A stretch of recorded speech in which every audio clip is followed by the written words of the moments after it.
From trash, a real story. വേസ്റ്റിൽ നിന്ന് സംരംഭകത്വം ഉണ്ടായതിന്റെ ഒരു real കഥ അത് പറയാൻ ഇവിടെ എത്തുന്നു mister Somnath Narayan and Kevin J Houston, co-founders of Carbon Masters. Ladies and gentlemen, let's welcome them with a loud round of applause. Somanathan Narayan and Kevin J. Houston, an environment engineer with Masters in Carbon Management. Somanathan Narayan co-founded Carbon Masters in 2012 with Kevin J. Houston, his batchmate from Edinburgh. Carbon Masters, a prestigious renewable energy startup, helps businesses measure, manage, reduce and accurately report greenhouse gas emissions. Carbon Masters currently recycles 33 tons of wet waste from Bengaluru daily and supplies bio-CNG to restaurants and other establishments in the city. The innovative initiative also helps companies minimize carbon impacts and reduce fossil fuel consumption with effective and sustainable Go Green solutions.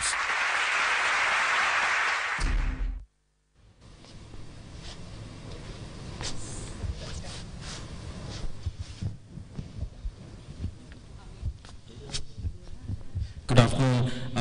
Just while we load up the PPT. Every day in Bangalore, offices, restaurants, homes, and universities dispose of over 2,500 tons of organic material, such as surplus food waste. Traditionally, this waste is headed to, at best, the compost heap, at worst, landfill, releasing toxic greenhouse gases. We are Carbon Masters, carbon management specialists in partnership with Mahindra & Mahindra are determined to change all that.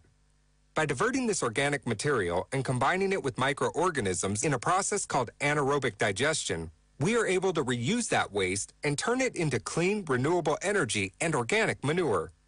We call it Carbon Lights. Carbon Lights is renewable natural gas and organic manure. Carbon Lights cooking gas burns longer and stronger than alternatives such as LPG and is 100% carbon neutral in use. It can also be the fuel for your vehicles or fuel to run your power generator on. At the end of the process, the byproduct is the organic manure that can help farmers displace chemical fertilizer and grow organic food. Now, if you are based in Bangalore or are a hotel, corporate or IT park, or an apartment block and generating bulk food waste, this project might interest you.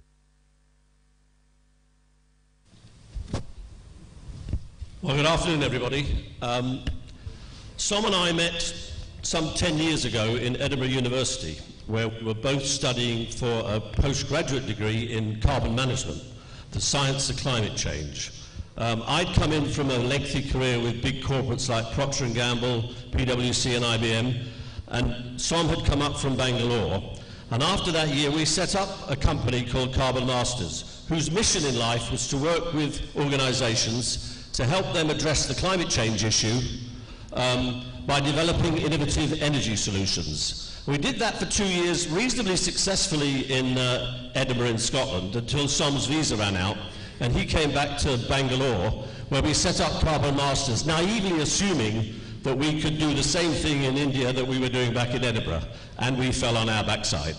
No one back in 2012 was remotely interested in paying anybody to measure their carbon footprint. So we started to look for solutions. And we,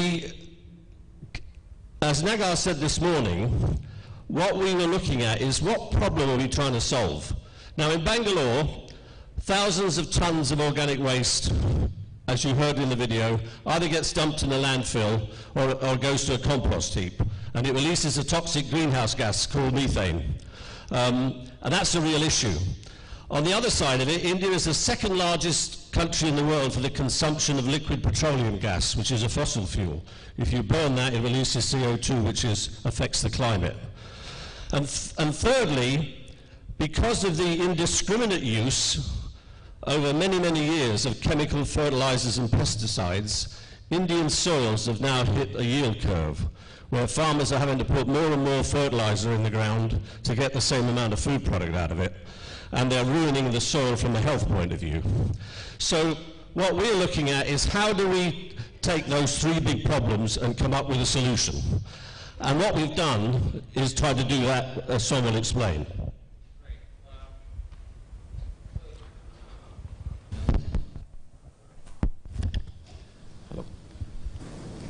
So in Bangalore, we saw this problem. So as Kevin said, I was 22 when I started on this journey. I'm 32 today, and since 2008 we started on a mission of reducing carbon emissions, and we developed a couple of ideas. I came back to India. We were looking at the waste going into landfill as a major problem. Bangalore generates about 4,000 tons. So what we've developed is India's first branded bottled bio-CNG and organic fertilizer product. So, I mean, the topic for today was entrepreneurship through trash, but we don't see it as trash. I promise by the end of this presentation, you all see waste as a resource. And nature doesn't have any waste. It's a term that we've coined. And what we've done here is, one of our pilot projects was to take organic waste, turn it into biogas, purify it, and biogas has been there for 100 odd years. I mean, I think a lot of homes, even in Kerala, will have gobar gas. And it has always remained as something at the backyard of your home. But what we took that and we've changed it into an industrial scale, and we bottle that gas equivalent and supply it to hotels and restaurants as a displacement of LPG. And then the other byproduct what we have is organic fertilizer that goes and displaces chemical fertilizer. Now, why is this such a huge thing to, just taking a step back, every ton of gas that we sell, it displaces 3 tons of 3 tons of carbon emissions from LPG alone and 32 tons of carbon emissions. So we're stopping carbon emissions through this project, as well as the chemical fertilizer is displaced and organic fertilizer gets into the farmers' hands. And this is exactly what the whole world is talking about now, a circular economy. So we take the waste generated, pick it up, and even our trucks run on the same fuel. So we don't use diesel to run our trucks. We then take it to our facility, which is about 50 kilometers away from Bangalore, and it's a 40 tons plant. We convert it into biogas, purify it, bottle it into cylinders, and the other byproduct is, which is manure, and then supply it to restaurants. When we started off, the market potential that we saw was obviously, in the very first thing, we were looking at the telecom towers. There were 500,000 telecom towers to go after. But when we realized that the uptime requirement from the telecom industry was 99.98%, we didn't know how to do it. So we looked at kitchens in Bangalore, and they were paying 118 rupees back then for every kg of LPG that they burnt. And this was commercial price, not the subsidized. And diesel was being subsidized, so we thought we'll not go and address the diesel problem, but we'll go and address the LPG. And we also ran our trucks. So just to give you some perspective, our plant has 40 tons processing, gives about 1100 kgs of bottled bio-CNG, and we just need about 10 to 12 customers to sell out the whole thing. On the other hand, Bangalore has like 6,000 restaurants. So I'm just giving the market potential just to give you a feel for it. And our customers absolutely love it. And every time, we did pilots with dhabas, we then went to mainstream kitchens. Now we have just completed trials with a 5-star hotel called ITC Venture. So we have about 10 clients, customers where we're selling the gas today, including the Akshay Patra ISKCON Foundation.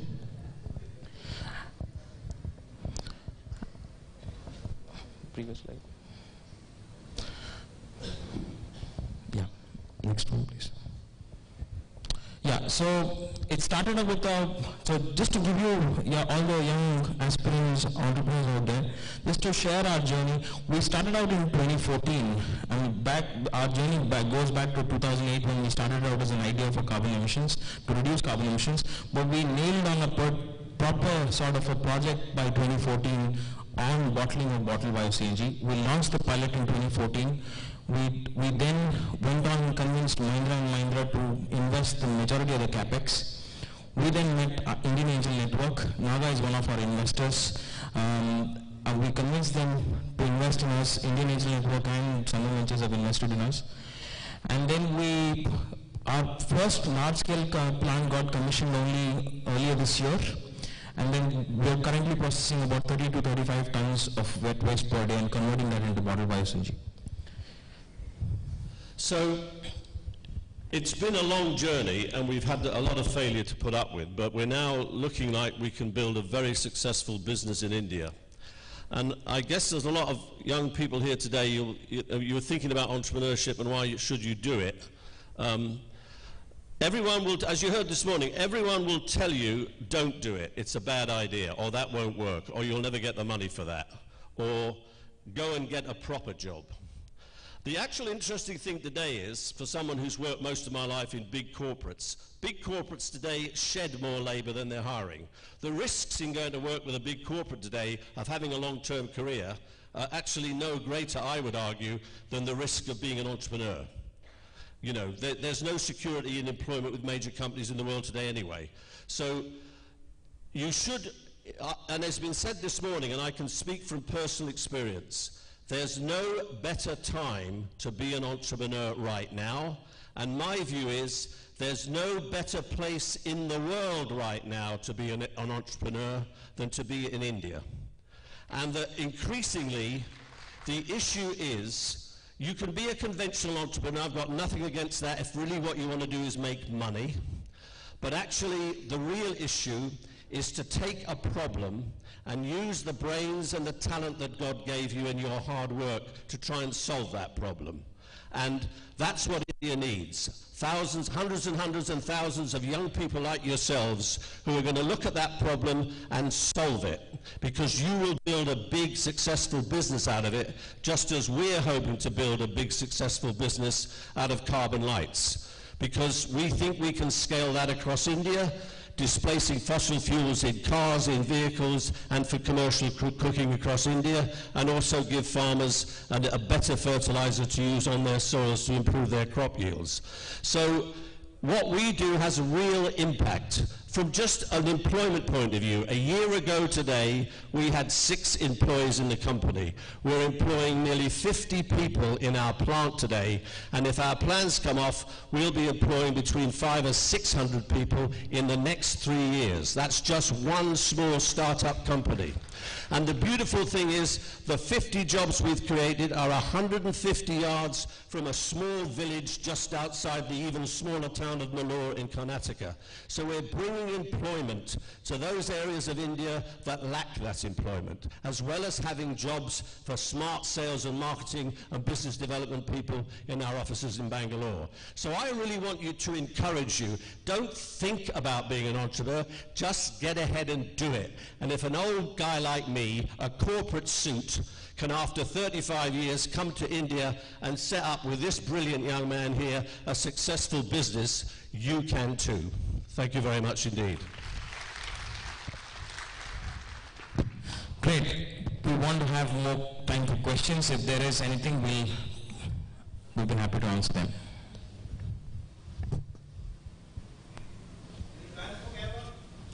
Well, we definitely cannot speak Malayalam, and we need local partners to sort of, and we'll probably learn too in the process.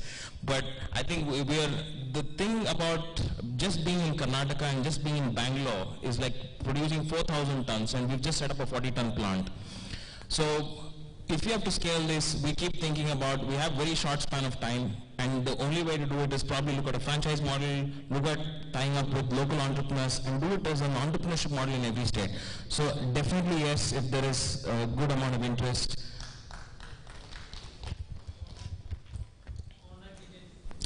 It's on the last slide.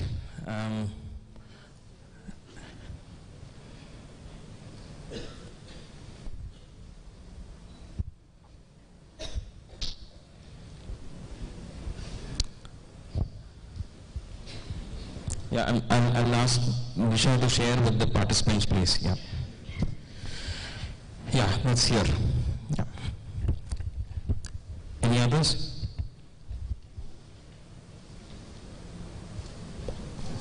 Yeah.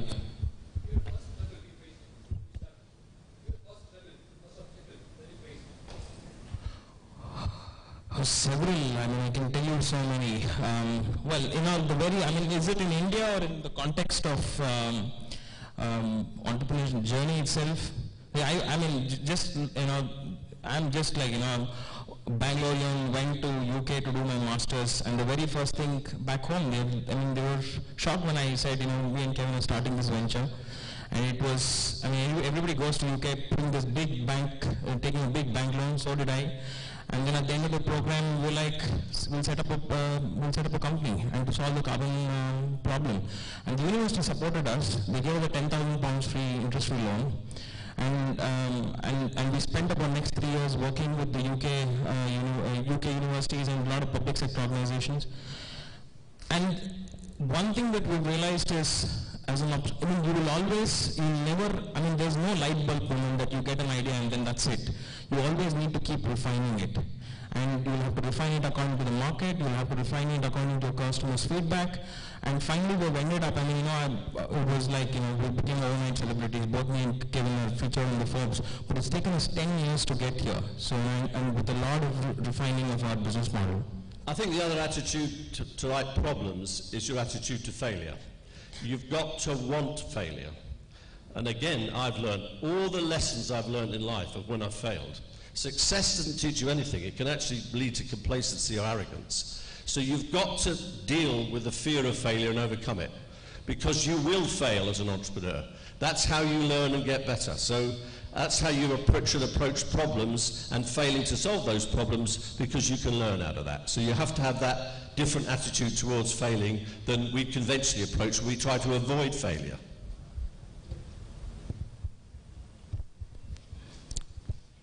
Good. We're on time? Yeah. Good. Thank you very much indeed. There's another, sorry, can we take this, Nisha? Yeah.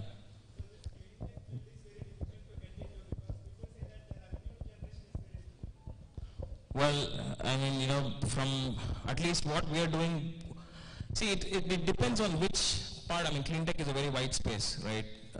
And here we are in clean tech, selling every day we are doing nearly about 60% of the plant capacity, and our customers on a daily basis buy the product. But that's the model. If you're in the business of selling technology, like if we were to set up a business which was selling panels today, what's the real innovation? Somebody's done the panel, you go and sell it, and then if it sells, then you make money. Otherwise, then there's a down period. So it depends on the business model. And there are a lot of application-driven clean tech companies that I've seen who are doing excellently, like charging the batteries. Several. At least ours is one of those models which is like a cash and revenue generator on a daily basis.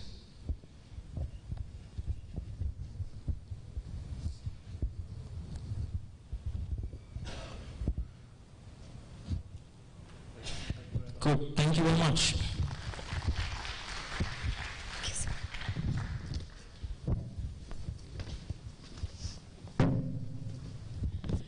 As the Forbes magazine cover said, social impact and profits is a deadly combination, isn't it? Thank you so much, gentlemen. What an